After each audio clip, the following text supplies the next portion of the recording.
त्यानंतर विद्यार्थी मित्रांनो, या law of conservation of momentum वरती जे आधारित असणारे प्रॉब्लेम्स आहेत, उदाहरणं जे आहेत, ते काही उदाहरणं आपण या ठिकाणी घेऊया.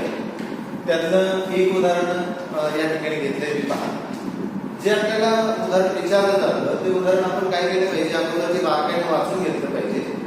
जोपर्यंत आपल्याला ते उदाहरण समजत नाही तोपर्यंत ते बारकाईने वाचलं पाहिजे.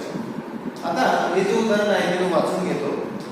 Two balls have masses of 50 gram and 100 gram, and they are moving along with the same line in the same direction with velocities of 3 meter per second and 1.5 meter per second respectively. आतापर्यंत जे उदाहरण मी वाचलं त्यानुसार त्याचा अर्थ असा आहे, दोन बॉल्स आहेत, दोन चेंडू आहेत. एका चेंडूचं वस्तुमान आहे 50 ग्रॅम, दुसऱ्या चेंडूचं वस्तुमान आहे 100 ग्रॅम, आणि ते जे चेंडू आहे ते एकाच रेषेमध्ये गतिमान आहे. आणि एकाच रेषेमध्ये गतिमान असल्यानंतर त्यांना ठराविक प्रकारची गती प्राप्त झालेली आहे. सुरुवातीचा वेग त्यांच्यामध्ये आहे आणि सुरुवातीचा वेग जो आहे पहिल्या चेंडूचा आहे 3 मीटर प्रति सेकंद आणि दुसऱ्या चेंडूचा आहे 1.5 मीटर पर सेकंद, दुसऱ्या चेंडूचा आहे 1.5 मीटर प्रति सेकंद रिस्पेक्टिव्हली. पुढे जाऊया. ते कोलाइड विथ ईच अदर. ते काय होतात, ते एकमेकांना धडकतात. ते collide with each other and after the collision, धडकल्यानंतर काय, the first ball moves with the velocity. पहिला जो चेंडू आहे तो धडकतो आणि तो कोणत्या वेगानं बाजूला जातो, 2.5 मीटर प्रति सेकंद, 2.5 मीटर प्रति सेकंद वेगानं तो बाजूला जातो. Calculate the velocity of the other ball after collision. काय सांगितलं आपल्याला, दोन जे चेंडू आहेत, दोन चेंडू, एका चेंडूचा, आता उदाहरण पहा, एका चेंडूचं वस्तुमान आहे किती, 50 ग्रॅम, दुसऱ्या चेंडूचा आहे 100 ग्रॅम. एकाचा वेग आहे सुरुवातीचा 3 मीटर प्रति सेकंद, दुसऱ्याचा आहे 1.5 मीटर प्रति सेकंद. दोन्ही एकमेकांना धडकल्यानंतर काय होईल, एकमेकांपासून परत त्यांना वेगळा वेग प्राप्त होईल. तेव्हा काय सांगितलंय, एक जी वस्तू आहे, पहिली वस्तू, या पहिल्या वस्तूचा वेग आहे 2.5 मीटर प्रति सेकंद, दुसऱ्या वस्तूचा वेग जो आहे आफ्टर कोलिजन, धडकल्यानंतर दुसऱ्या वस्तूचा वेग काढा, असं आपल्याला विचारलेलं आहे. एकदा का उदाहरण समजलं वाचल्यानंतर की मग दिलेल्या ज्या व्हॅल्यूज आहेत त्या या दिलेल्या व्हॅल्यूज आपण अगोदर लिहून घ्यायच्या. जोपर्यंत शाब्दिक उदाहरणं सोडवताना काही गोष्टी लक्षात ठेवा, जोपर्यंत आपल्याला उदाहरण समजत नाही तोपर्यंत उदाहरण ते बारकाईने वाचून काढायचं. एकदा वाचून झालं, उदाहरण समजलं नाही, दुसऱ्यांदा वाचून काढायचं, दुसऱ्यांदा वाचून नाही समजलं, तिसऱ्यांदा वाचायचं. जोपर्यंत उदाहरण आपल्याला क्लिअर कट समजत नाही तोपर्यंत पुढे सोडवायला घ्यायचं नाही. म्हणजे त्याच्यावरून आपल्याला गिव्हन व्हॅल्यूज काय काय असतात ते समजतात आणि काय काढायचंय ते समजतं. आता हे उदाहरण आपण वाचल्यानंतर आपल्याला पुढे जायचंय. पहा, गिव्हन व्हॅल्यूज काय काय आहे, गिव्हन टाका, दिलेल्या किती काय काय आहे पहा. आपण जाऊया. 2 balls have masses of 50 gram, म्हणजे मास दिलेला आहे म्हणून काय करायचं, मास दिले. पहिल्यांदा काय दिले, mass of first ball, mass of first ball, पहिल्या बॉलचं मास दिलेलं आहे. ते कोणत्या चिन्हात दाखवतो आपण, m1 दाखवतो. किती दिलेलं आहे, 50 ग्रॅम दिलेला आहे, 50 ग्रॅम. त्यानंतर पुढे काय दिले, मास ऑफ, आता मी या गिव्हन व्हॅल्यूज जे आहेत असे एकच घेऊन चला. मास ऑफ सेकंड बॉल,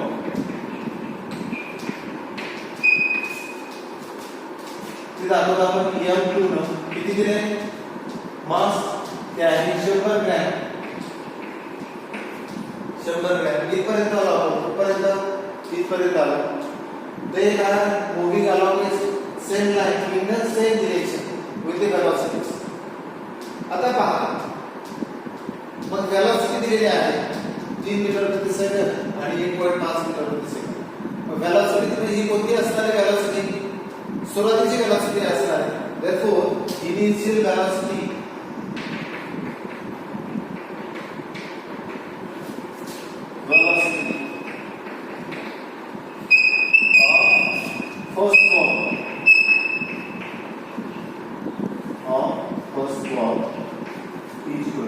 किती आहे? 3 मीटर प्रति सेकंद. पहिल्या चेंडूची व्हेलॉसिटी जी आहे, पहिल्या चेंडूचा सुरुवातीचा वेग जो आहे तो दिलाय 3 मीटर प्रति सेकंद आणि तो कशाने कोणत्या चिन्हाने दाखवतात? u1 ने दाखवतात. सुरुवातीचा वेग आहे. त्यानंतर इनिशियल व्हेलॉसिटी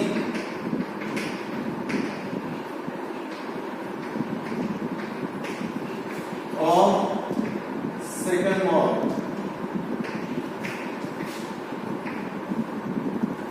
बोला कशाने दाखवतात? Initial velocity of second ball ती दाखवतात u2 न. u2 किती आहे? 1.5 मीटर पर सेकंड. इथपर्यंत आलो आपण, इथपर्यंत रेस्पेक्टिव्हली इथपर्यंत गिवन डाटा आपण लिहितो. पुढे काय म्हणले तर collide they collide with each other and after the collision the first ball moves with a velocity. After collision first ball moves with a collision. म्हणजे दोन्हींचा धडका झाला, धडकल्यानंतर पहिला बॉल जो आहे त्याचा वेग किती प्राप्त करतो? आफ्टर कोलिजन तो आहे 2.5 मीटर प्रति सेकंद. मग फायनल व्हेलॉसिटी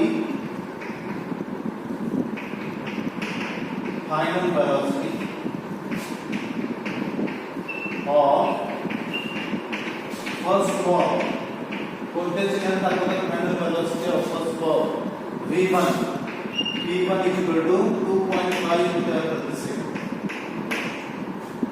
इथपर्यंत भाग आपल्याला दिलेला आहे. इथपर्यंत आलो आपण ते दिले गिवन डाटा. त्याच्यानंतर calculate the velocity of other ball after collision. म्हणजे दुसऱ्या बॉलची काय काढायचं तुम्हाला? फायनल व्हेलॉसिटी काढायची. Final velocity of second ball कोणते चिन्ह दाखवतात? p2 question mark. अशा प्रकारे गिव्हन डाटा जो आहे तो असा तुम्ही काय केला? एकाखाली लिहून घेतला. एकाखाली एकच लिहायचं. इथं 1 2 3 चौथा आकडा एकच आहे, एकाखाली एक. मला फळाला जागा पुरत नाही म्हणून मी काय केलं? थोडंसं इकडे लिहिलेलं आहे. मला एकाच स्लॉट मध्ये सगळं उदाहरण संपलं पाहिजे म्हणून मला जागा कमी पडते म्हणून मी इथे घेतलेलं नाही, स्पेस सोडून घेतलेलं नाही. ठीक आहे. आता गिव्हन डाटा जो आहे, गिव्हन डाटा आपण फळ्यावर लिहून घेतला, तुमच्या वहीवर तुम्ही लिहिला. आता सूत्र वापरायचं आहे. सूत्र आपल्याला याच्यावरून माहिती, law of conservation of momentum. मग आपण काय म्हणणार आहे? हो, according to law of conservation of momentum काय सांगतो? Law of conservation of momentum काय सांगतो? Initial momentum, initial total momentum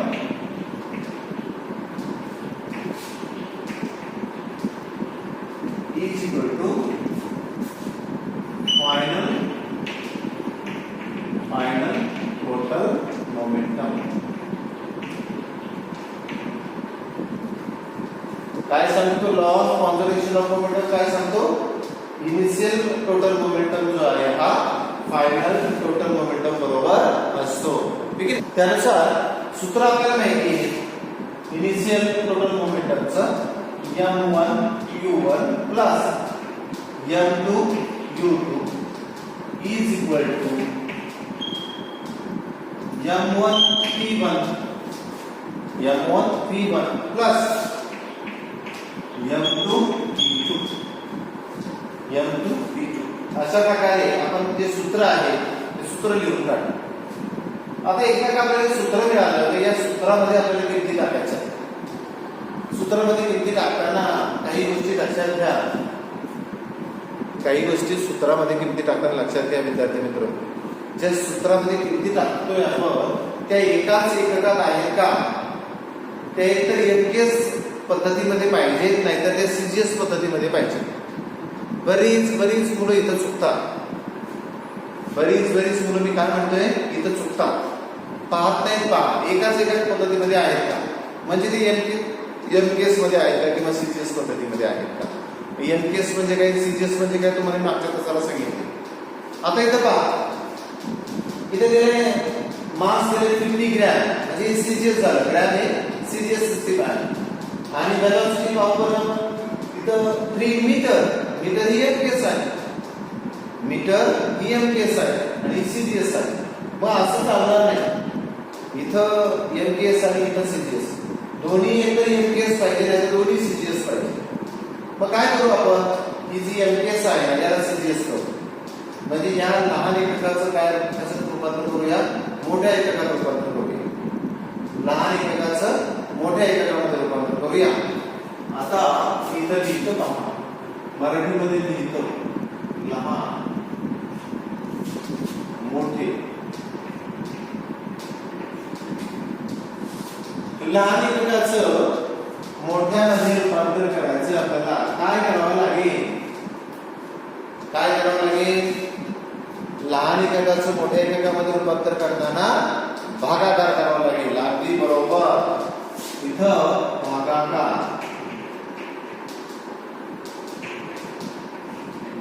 करावा लागेल. कितीने भागावं लागेल, कितीने भागावं लागेल, या दोन एककांच्या मध्ये कितीचा संबंध आहे तेवढाने भागावं लागेल. आता किती ग्रॅमचा 1 किलोग्रॅम, किती ग्रॅमचा 1 किलो, तर 1000 ग्रॅमचा 1 किलो, ठीक आहे.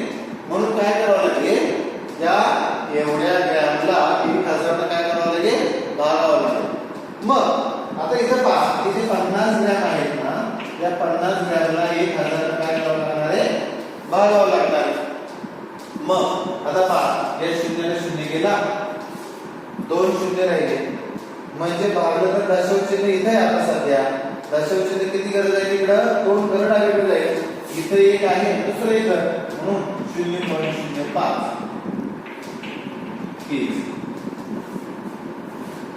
हे लक्षात येते का. इथं मी भागाकार करत बसत नाही, 100 ने भागायचंय. दशांश चिन्ह इथे आहे, इथे दशांश चिन्ह. भागाकार मध्ये 1 च्या पुढे जेवढे शून्य आहेत ना, भागाकार करताना फक्त डावीकडे न्यायचं दशांश चिन्ह एवढी करा. किती शून्य आहेत खाली, 2 शून्य आहेत, 2 घर डावे, 1 2 झालं. 0.05 0.05 किलोमीटर रूपांतर झालं. याचं कसं होईल बरं, 100/1000.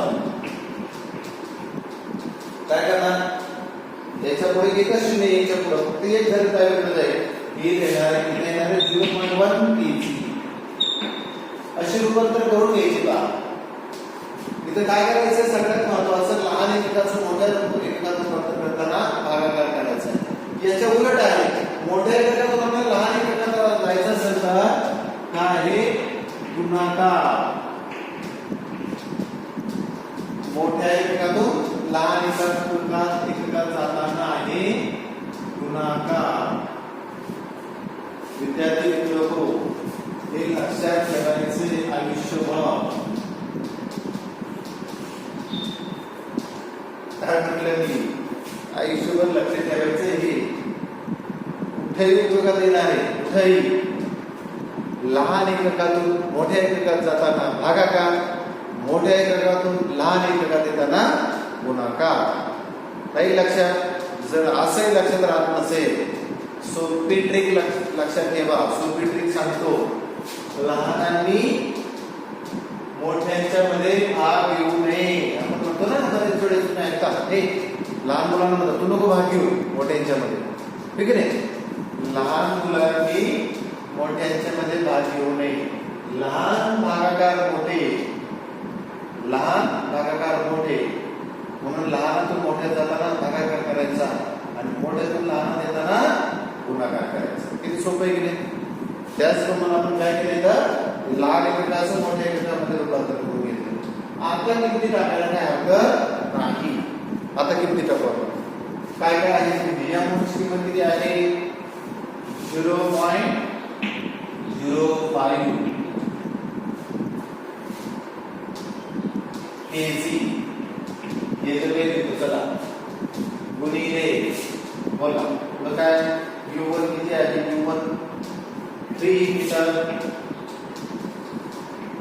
Metre per second plus M2 किती आहे? M2 0.1 केजी इंटू U2 किती आहे? U2 1.5 metre per second is equal to इथपर्यंत चालू आहे. आता इथपर्यंत चालू आहे. पुढे जायचं आता या मोठची किंमत परत 0.05 केजी इंटू V1 किती आहे? 2.5 metre per second in plus M2 ची व्हॅल्यू किती? M2 0.1 केजी इंटू M2 ची व्हॅल्यू किती? इंटू V2 तर काढायचं आहे आपल्याला. V2 तर काढायचं. ज्या किमती दिलेल्या आहेत त्या सगळ्या किमती मी लिहून घेतल्या बरोबर. आता ही सगळी एककं जी आहे ना तुमच्या सोयीसाठी मी थोडी बाजूला ठेवतो. एककाचा विचार आपण नंतर करूया किंवा ठेवायची असेल तर ठेवूया, काय हरकत नाही. तुम्हाला समजलं तर ठीक, नाही समजलं तर मला नंतर विचारू. मी सध्या काय करतो एकक आहे ठेवतो. आता मला काय करायचंय या दोन्हींचा गुणाकार करून घ्यायचा, या दोन्हींचा गुणाकार करून घ्यायचा. जे गट केलेले आहे त्या गटांचा गुणाकार करून घेऊया आपण. काय काय गुणाकार करता येईल आपल्याला? या 3 आणि 0.05 चा आपल्याला गुणाकार करता येणार. गुणाकार करून घेऊ. 3 5 15 चला 1 3 0 0 0 अधिक 1 0 अधिक 1 1 बरोबर. परत 3 0 0. आता दशांश चिन्ह इथे येणार आहे. 2 दशांश इथे येणार. हा झाला गुणाकार. या दोन्हीचा गुणाकार KG metre per second KG metre per second. इथं डॉट ज्यावेळेस मी घेतोय ना त्याचा अर्थ असतो गुणाकार आहे दोन्हीच्या मध्ये केजी मीटर पर सेकंड. तर दोन्हीच्या मध्ये गुणाकार आहे. या दोन्हीचा गुणाकार करून झाला. आधी यांचा गुणाकार करून घेऊया. ज्यांना इथं असा गुणाकार करता येत नाही त्यांनी इथं असं करायचा 1.5 गुणिले 0.1. आता गुणाकार केला 1 गुणलं तर 15 येणार. 2 दशांश येणार 1 आणि 1 इथे येईल